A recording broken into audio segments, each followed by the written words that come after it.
ہے شیر خدا کا غدیر کا مولا، غدیر کا مولا۔ بسم اللہ الرحمن الرحیم۔ تمام تعریف اس اللہ کے لیے جو عالمین کا رب ہے، اور درود و سلام و محمد و آل محمد علیہ السلام پر۔ ناظرین اکرام، ایک بار پھر سے آپ کے سامنے حاضر ہوں اپنے اسپیشل پروگرام پیغام غدیر کے ساتھ۔ پہلے کے ایپیسوڈ میں ہمارے ساتھ آپ کے اور ہمارے خصوصی مہمان اسپیشل پرسنالٹی ڈاکٹر رضا باز صاحب موجود تھے۔ انشاءاللہ وہ اس بار بھی ہمارے ساتھ ہیں، اور ہم بنا تاخیر اس پروگرام کی شروعات کریں گے اور ڈائریکٹ سوال پر پہنچیں گے اور ڈاکٹر صاحب کا استقبال کریں گے۔ ڈاکٹر صاحب السلام علیکم۔ شکریہ ڈاکٹر صاحب، جو پہلا ایپیسوڈ تھا ہمارا خاص کر غدیر کے سلسلے سے، جی، یہ ہمیشہ کے لیے ہمارے پروگرامز جب بھی غدیر آئے سب لوگ ہمارے ان پروگرامز کو دیکھیں۔ بالکل۔ غدیر کے حوالے سے جو ہم نے آپ سے کوشچنز کیے تھے، اس کے بخوبی آپ نے بہترین جو جوابات تھے وہ ہمارے ناظرین تک پہنچائے۔ ہمارے اس ایپیسوڈ کا سوال یہ ہے کہ خاص کر جو عید غدیر کا دن ہے، اس دن ہمیں کیا کرنا چاہیے؟ سبحان اللہ۔ دیکھیے، یہ بہت اہم سوال ہے آپ کا۔ ہر چیز عمل پہ جا کر اس کا نتیجہ عمل پہ آنا چاہیے کہ ہمیں کیا کرنا چاہیے۔ تو اب ایک اس کے میں آپ کے سامنے آپشن دیے دیتا ہوں۔ اب کیا ہمیں صرف جشن منانا چاہیے؟ کیا ہمیں صرف نعرے لگانا چاہیے؟ کیا ہمیں صرف جو ہے وہ رنگین کپڑے پہن کر کے اور لوگوں کے ساتھ جو ہے وہ صرف اچھے اچھے کھانے کھانے چاہیے؟ یا یہ اس کے علاوہ اس کے برعکس ایک چیز موجود ہے کہ کیا ہمیں فلسفہ غدیر کو سمجھنا چاہیے؟ پہلی بات سمجھنا چاہیے۔ دوسری بات، کیا خطبہ غدیر میں جو کچھ بیان کیا گیا ہے اس پہ عمل کرنا چاہیے؟ کیا ہمیں امام علی علیہ السلام کی زندگی کو ایک بار پھر سے اس نئے زاویے کے ساتھ اور نئے بدلتے ہوئے زمانے کے اعتبار سے پڑھنا چاہیے اور اس اعتبار سے عمل کرنا چاہیے؟ تو میں سمجھتا ہوں کہ ایک سچے اسلام کے چاہنے والے، دیکھیے میں ہمیشہ کہتا ہوں اس بات کو سمجھ لیجئے کہ یہ عالم اسلام کی عید ہے، یہ عالم اسلام کی عید ہے، یہ کسی فرقے کی عید نہیں ہے، یہ عالم اسلام کی عید ہے۔ الیوم اکملت لکم دینکم، یہ کسی جو ہے وہ فرقے کے لیے آیت نہیں ہے بلکہ دین اسلام کے لیے یہ آیت ہے نا۔ یہ کیوں؟ آپ کہیں گے بھائی کچھ لوگ تو یہ کہتے ہیں کہ یہ مخصوص ہے شیعوں سے۔ یہ عید عالم اسلام کی اس لیے ہے کہ یہ اسلام کے فیوچر کا سوال ہے، اور سب سے بڑی بات یہ ہے کہ جو اسلام کا والی بنے، جو اسلام کا وارث بنے، جو اسلام کا قائد بنے، کیا اس میں کچھ کوالٹیز بھی ہونی چاہیے، یا جو جس کا معنی ہے وہ بن جائے؟ یہ بتائیے کہ بنو عباس اور بنو امیہ کی جو تاریخ میں موجود ہے، اسلام کی تاریخ میں موجود ہے، آپ یہ بتائیے کہ کیا اگر ہم اس راستے سے چلتے تو کیا ایسے حکمراں جو ہے وہ آ سکتے تھے مسند رسالت کے اوپر کہ جو ہے وہ بالکل اس اسلام کے اصولوں سے جو ہے وہ بے بہرہ تھے؟ تو کیا تاریخ میں یہ نہیں لکھا ہوا ہے کہ شراب خواری کرنے والے شرابی اور ظالم جو ہیں وہ رسول کی مسند کے اوپر جا کر کے بیٹھے؟ تو یہ جو ہے وہ اسلام کے مستقبل کا معاملہ ہے، اور یہ ان کوالیفیکیشنز کا معاملہ ہے کہ جو مسند رسالت پر بیٹھے اس کی اسلام میں کچھ سروسز ہونے چاہیے، اس کے کچھ کریڈینشلز ہونے چاہیے، اس کے کچھ کارنامے ہونے چاہیے، تب جا کر اس کو یہ استحقاق بنتا ہے کہ وہ آئے۔ اور آپ بتائیے کہ جن لوگوں نے یہاں پہ نام لینے سے جو ہے وہ طول ہو جائے گی بات کو، ورنہ میں بنو امیہ اور بنو عباس کے بہت سے حکمرانوں کے نام لیتا کہ کیا یہ لوگ اس بات کے کوالیفائڈ تھے کہ وہ یہاں بیٹھے؟ اب بات آتی ہے کہ ہمیں کیا کرنا چاہیے۔ تو سب سے پہلے تو میرا یہ ماننا ہے کہ واقع غدیر کا عرفان حاصل ہونے کے بعد سب سے پہلا تو ہمارا فرض یہ ہے کہ ہم رسول اسلام کے اس خطبے کے اعتبار سے عمل کرنے کی کوشش کریں کہ جو خطبہ آج بھی فضاؤں میں گونج رہا ہے، تاریخ کتابوں میں موجود ہے کہ دیکھو ہر ایک کا خیال کرو، مسلم امت میں جو ہے وہ اونچ نیچ کرنے والا جو ہے وہ فتنہ پرست ہے، دیکھو اپنے پڑوسیوں کا خیال کرو، دیکھو یہ ہے اصل سنت۔ ہم یہ بتانا چاہتے ہیں اگینسٹ ہو رہا ہے، اور لوگوں نے سنت بھی جو ہے وہ کچھ علامتیں قرار دے لی ہیں کہ جو ہے وہ بس لمبی داڑھی رکھے ہوئے ہے، یا نہیں، داڑھی کے اوپر کوئی وہ نہیں ہے، ہر آدمی کو داڑھی رکھنا چاہیے، یا یہ اس کا اپنا اختیاری معاملہ ہے کہ ہم نے سنت کچھ علامتوں کو قرار دے لیا ہے۔ اصل میں سنت ہے وہ اعمال جو خود حضور ختمی مرتبت نے اپنی زندگی میں مضبوطی کے ساتھ انجام دیے۔ اب آپ سوچئے، پڑوسیوں کا اتنے حقوق بیان کیے کہ صحابہ یہ کہتے تھے کہ ہم کو یہ گمان ہو گیا کہ اب بس یہی رہ گیا ہے کہ پڑوسی کو میراث میں حق دے دیا جائے۔ یعنی میراث میں حق دے دیں گے رسول، اتنا زیادہ پڑوسیوں کے حقوق. تو پیغمبر غلاموں کے حقوق، پڑوسیوں کے حقوق، عوام کے حقوق، لوگوں کے جتنے ہیں ان کے حقوق، یہ سب بیان کیے ہیں پیغمبر نے. تو پہلے تو ہم غریبان میں جھانک کر کے دیکھیں کہ کیا ہم ایسا کر رہے ہیں. اپنے گھروں میں دیکھیں کہ کیا ہم اپنے اہل خانہ سے وہ سلوک کر رہے ہیں کہ جو رسول اسلام نے کیا. ایک بات. اور دوسری بات یہ کہ ہم یہ دیکھیں کہ یہ اعلان رسالت، جو اعلان رسالت ہے کہ من کنت مولاہ فہذا علی مولا، کہ جس کا میں مولا ہوں اس کے علی مولا ہیں، اس کے علی مولا ہیں. تو ہم یہ دیکھیں کہ جس کا مولا ایسا ہو، یعنی یہ دونوں مولا ہے، رسول اسلام مولا. دیکھیے مولا لفظ ایسا ہے کہ جس کو اللہ نے اپنے لیے کہا ہے، اللہ مولایا. رسول اللہ کی حدیث پوری یہ ہے، اللہ مولایا، کہ اللہ میرا مولا، میں مومنین کا مولا ہے نا، اور جس کا میں مولا اس کے یہ مولا. کیا بات ہے. تو آپ یہ بتائیے کہ جس کا مولا ایسا ہو اس کے ماننے والے کیسے ہونے چاہیے. اگر ہم غلامی رسالت کا، یعنی ظاہر ہے کہ سب ہم غلامان محمد ہیں، رسول کے غلام ہیں، اور جو ہے تو اگر ہم ایسے غلام ہیں تو یہ بتائیے کہ جس کا آقا ایسا ہو اس کا غلام کیسا ہونا چاہیے، جس کا آقا امیر المومنین جیسا ہو اس کے غلام کیسے ہونے چاہیے. تو کم سے کم امیر المومنین کے صفات کا پرتو تو ہونا چاہیے. اور اگر ایسا بھی نہیں ہے تو لوگ کہیں گے کہ جب غلام ایسے ہیں تو آقا کیسے ہوں گے، بجائے اس کے یہ کہیں کہ جن کے غلام ایسے ہوں ان کے آقا کیسے ہوں گے. تو یہ دو لوگوں کی دو آقاؤں نے منبر پہ کھڑے ہو کے کہا کہ اللہ میرا مولا ہے، میں مومنین کا مولا ہوں، اور جس کا میں مولا ہوں اس کے علی مولا ہے. تو سب سے پہلی بات تو یہ ہے کہ ہمیں یہ دیکھنا ہے کہ امیر المومنین کی زندگی کس بات پہ صرف ہوئی اور رسول اسلام کی زندگی کس بات پہ صرف ہوئی. میں بار بار یہ بات کہہ رہا ہوں کہ امیر المومنین اور رسول اسلام کی زندگی سماج میں اللہ کی معرفت اور اللہ کی شناخت کروانے کے علاوہ جس ایک بات پر صرف ہوئی ہے وہ ہے سماج کا عدل و انصاف. بہت اچھی بات. سب کو حق مل جائے. بہت اچھی. رسول اسلام مسیحا ہیں سماج کے. بے شک. یعنی غلاموں، کنیزوں، دبے کچلے لوگوں نے رسول اللہ کو مسیحا سمجھا کہ ہمارا مسیحا آ گیا جس نے آج ہم کو برابری کے حقوق دلوا دیے. حضرت بلال کو جو ہے وہ گلدستہ اذان پہ کھڑا کر دیا کہ جو کل تک وہ انسان جو جب تم اسے بلاتے تھے دوڑا ہوا ہاتھ جوڑ کے آتا تھا، آج وہ بلاتا ہے گلدستہ اذان سے آواز دیتا اور تم دوڑے ہوئے چلے آتے ہو، تم دوڑے ہوئے چلے آتے ہو. تو یہ کلچر کو بدلو، ایسے بنو کہ سماج میں جو دبے کچلے ہیں وہ بلال بن جائیں، جو کنیزیں ہیں وہ فضہ بن جائیں. اگر یہ ہم نہیں کر سکتے جو ہے سماج میں، تو ہم کو رسول اسلام سے کی پیروی کے پیرو ہونے کا اور امیر المومنین کے پیرو ہونے کا کوئی حق نہیں. جی بہت ہی اچھی آپ نے بات کہی، بالکل حقیقت. اچھا، اس کے علاوہ دیکھیے یہ تو ہم نے وہ بتایا کہ جو ہمیں میدان عمل میں کرنا ہے.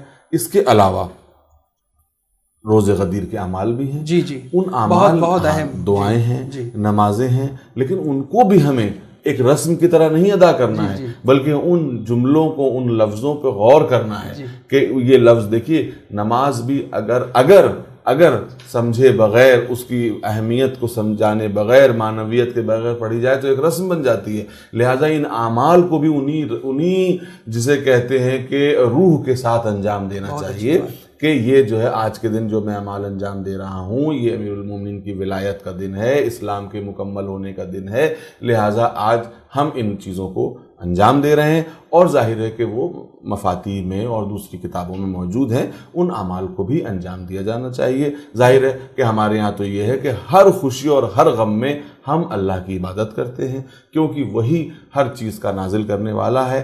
خوشیاں بھی اسی کی طرف سے ہیں، غم بھی اسی طرف سے ہیں، اور ہماری ڈیوٹی یہ ہے کہ جو کچھ ادھر سے نازل ہو ہم اس کو برضا و رغبت قبول کریں. بہت اچھی بات کی ڈاکٹر صاحب. ہماری جو سمجھ میں اب تک آیا غدیر کا فلسفہ، مقصد حضور اکرم صلی اللہ علیہ وآلہ وسلم کہیں نہ کہیں معاشیت الہی تھا، جو حضرت علی بن ابی طالب علیہ السلام کو بلند کر کے یہ بتانا کہ من کنت مولا ہو فہذا علی مولا. یعنی مقصد جو تھا خدا کا وہی رسول کا تھا، وہی حضرت علی ابن ابی طالب علیہ السلام کا تھا.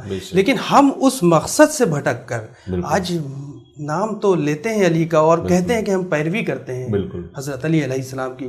محض غدیر کے دن لال کپڑے پہننا تھوڑا شور غل بھی مچا لیا کرتے ہیں لوگ، اکثر ایسا ہوتا ہے، صرف مٹھائی بانٹ دینا، کیا اس کا نام غدیر ہے؟ یا پھر حضرت علیہ السلام کی، امام علیہ السلام کی پیروی کیے بغیر ہم جو غدیر مناتے ہیں، بالکل عید غدیر مناتے ہیں، بالکل وہ صحیح ہے؟ بالکل آپ صحیح کہہ رہے ہیں، یہی تو مصیبت ہے۔ یہ اصل میں سارا مسئلہ کیا ہے ہم آپ کو بتاتے ہیں۔ یہ مسئلہ یہ ہے، دیکھیے جشن تو خود حضور پاک نے اس دن کیا، کہا کہ بھئی جاؤ تم لوگ مبارکباد دو، اور لوگوں نے جا کے ایک خیمہ نصب کیا گیا، اس خیمے میں حضرت علی کو بٹھایا گیا، یہ تمام روایات ملتی ہیں۔ لیکن اصل میں یہ باتیں جاتی کہاں ہیں پلٹ کے؟ میں وہ بنیادی بات کہہ دینا چاہتا ہوں۔ اب ناظرین اس بات کو خصوصی توجہ اگر توجہ سے سنیں تو میں سمجھتا ہوں کہ یہ بہت ہی اہم بات ہوگی، کہ یہ بات اصل میں جاتی ہے رسم اور روح کی طرف۔ بہت اچھی بات ہے، رسم اور روح، ہر شے کی ایک رسم ہوتی ہے اور ایک روح ہوتی ہے۔ تو ہوتا کیا ہے، وقت کے ساتھ ساتھ روح کو فراموش کر دیا جاتا ہے اور رسم رہ جاتی ہے۔ اور علامہ اقبال نے یہ جو مثال کہا ہے کہ رہ گئی رسم ازاں روح بلالی نہ رہی، تو رسم ازاں رہ جائے، روح بلالی ختم ہو جائے۔ جیسے نماز ہے، اس کی ایک روح ہے، اس کا ایک جسم ہے۔ نماز کا جسم کیا ہے؟ قیام، رکوع، سجدہ، جسم نماز ہے۔ روح نماز کیا ہے؟ قرآن سے پوچھئے ان الصلاۃ تنہی عن الفحشاء والمنکر، کہ نماز برائیوں اور بے حیائیوں کو روکتی ہے۔ اور روح نماز کیا ہے؟ روح نماز وہ ہے جو آپ کھڑے ہو کے کہتے ہیں کہ میں نماز پڑھتا ہوں، مثلا 3 رکعت نماز مغرب پڑھتا ہوں میں قربتاً اللہ، قربتاً اللہ، یہ روح نماز ہے۔ تو اب اگر آپ نے قیام، رکوع، سجدہ کر لیا اور یہ نہ کیا، قربت کی نیت نہ ہوئی، تو وہ اسی طریقے سے اب آپ یہ بتائیے کہ اب عید کے دن جشن منانا یہ ایک رسم ہے۔ رسم کو میں برا نہیں کہہ رہا ہوں، لیکن رسم کے ساتھ روح وابستہ ہوتی ہے۔ کہیں ایسا نہ ہو کہ رسم کو منانے کے ساتھ ساتھ ہم روح کو فراموش کریں۔ تو روح کیا ہے؟ روح یہ ہے، روح کیا ہے؟ روح غدیر یہ ہے کہ جس طرح سے رسول اسلام نے غدیر کے دن اسلام کے مستقبل کا انتظام کیا، اسلام کی حفاظت کا انتظام فرمایا، اسی طریقے سے ہم روز غدیر اس بات کی قسم کھائیں اور اس بات کو سمجھیں کہ ہم بھی اسلام کے اصولوں کی حفاظت کریں گے۔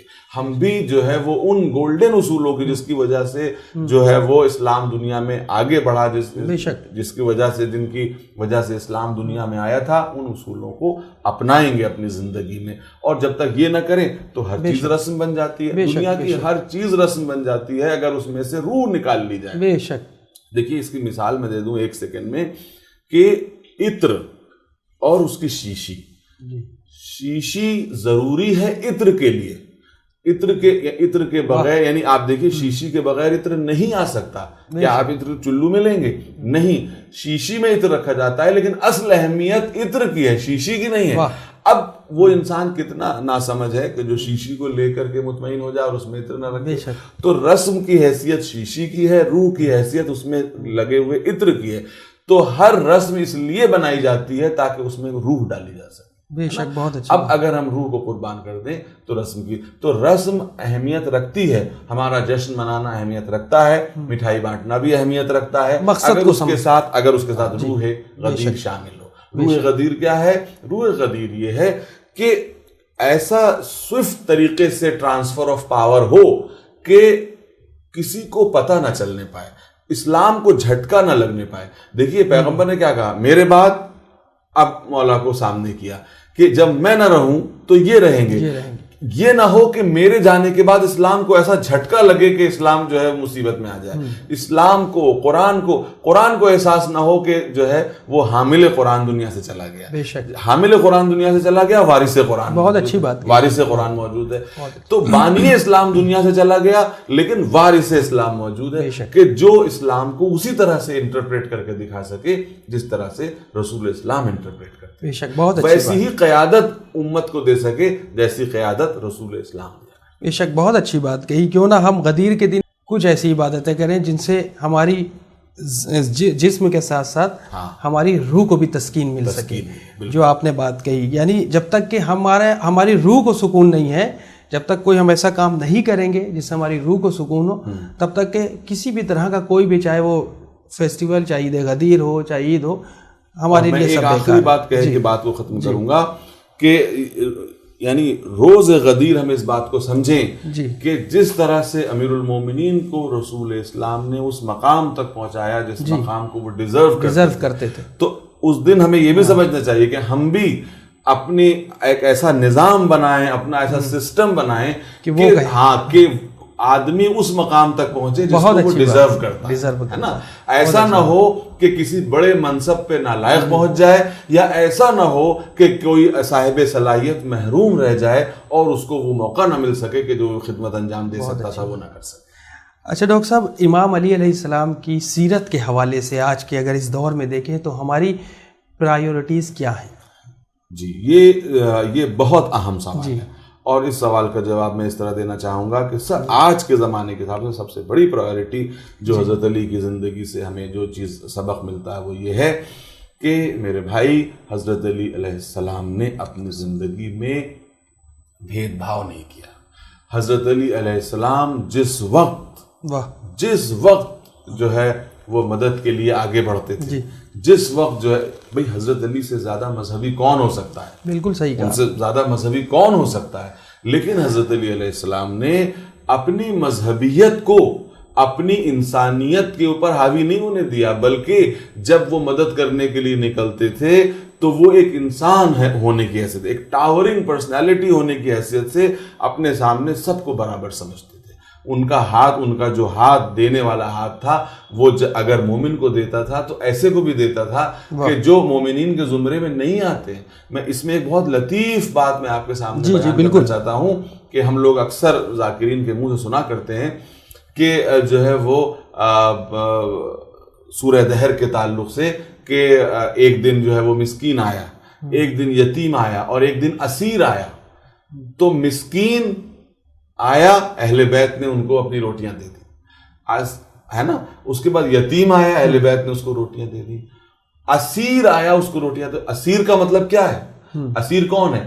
اسیر کے معنی اگر آپ یوں دیکھیں تو اسیر کے معنی یہ ہے کہ وہ جو جیل میں بند ہو، تو جو جیل میں بند ہو، قیدی ہو، تو وہ آیا کیسے مانگنے کے لیے؟ انفیکٹ معاملہ کیا تھا؟